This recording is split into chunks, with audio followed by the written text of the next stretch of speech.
Salam sejahtera untuk kita semua. Selamat pagi semuanya.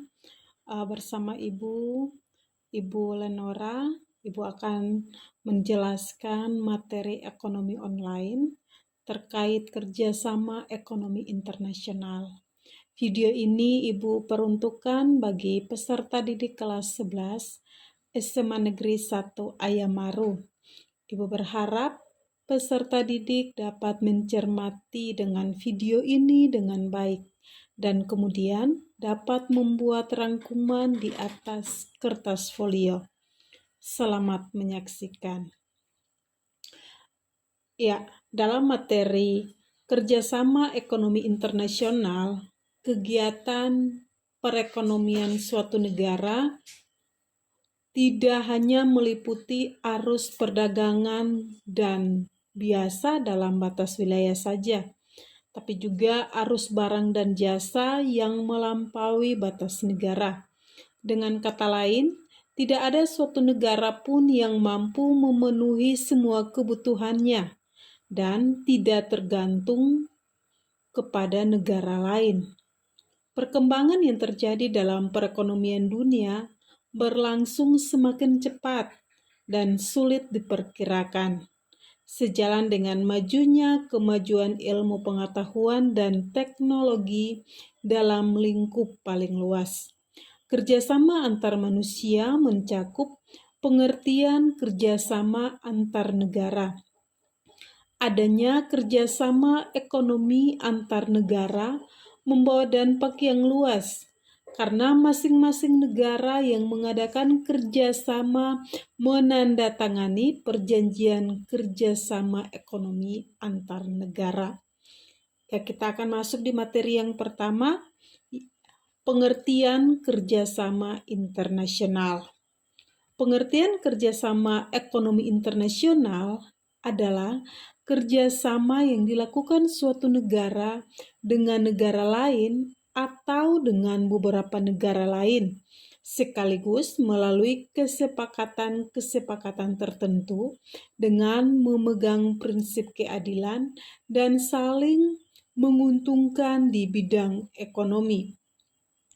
Negara-negara yang melakukan kerjasama ekonomi internasional pada umumnya karena adanya keterbatasan kemampuan suatu negara untuk memperoleh barang dan jasa yang dibutuhkan oleh masyarakat umum.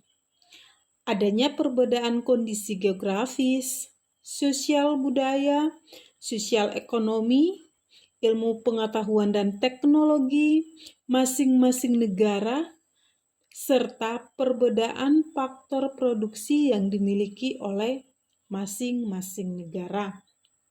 Selanjutnya yang kedua adalah manfaat kerjasama ekonomi internasional. Manfaat kerjasama ekonomi internasional antara lain kerjasama kemajuan perekonomian.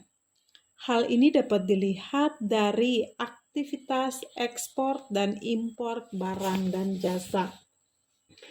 Yang kedua,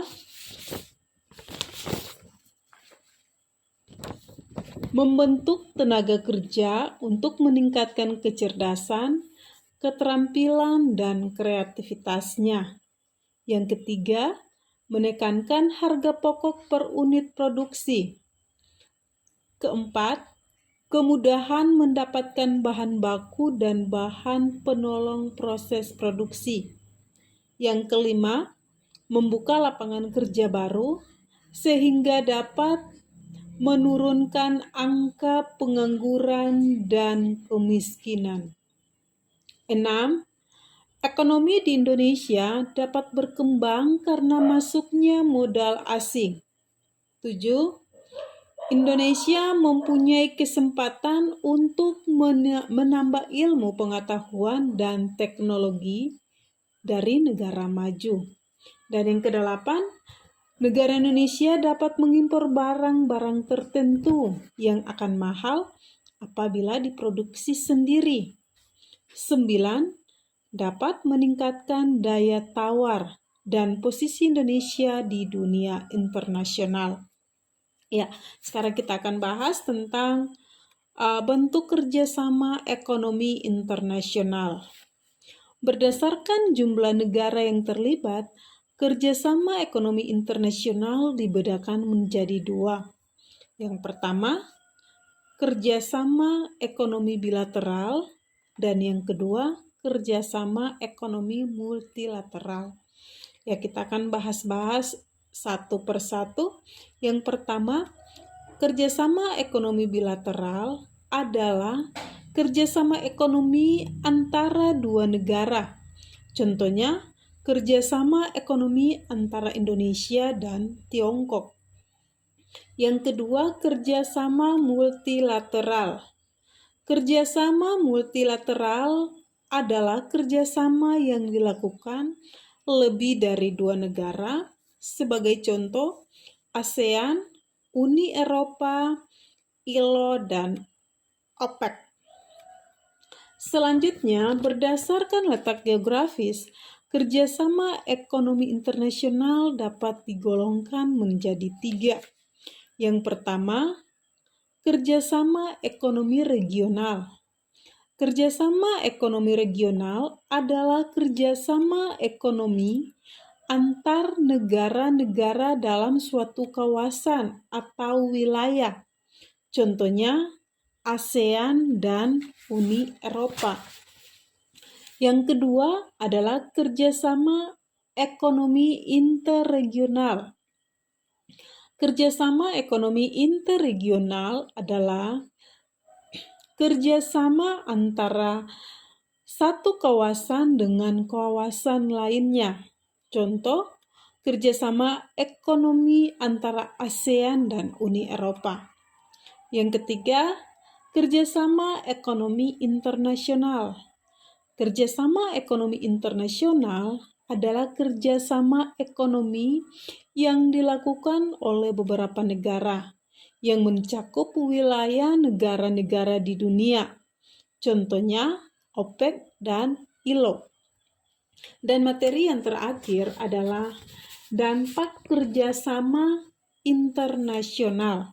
Ya, dampak kerjasama internasional ini bagi negara Indonesia.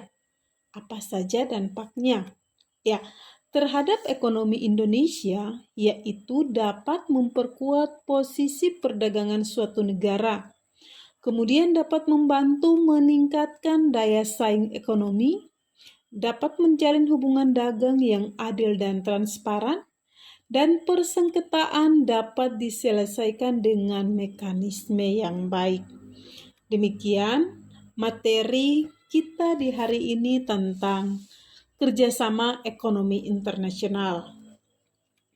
Harapan Ibu, kalian bisa mengerjakan tugas-tugas yang Ibu berikan ini dengan baik dan dapat mengumpulkannya tepat waktu. Terima kasih. Selamat pagi.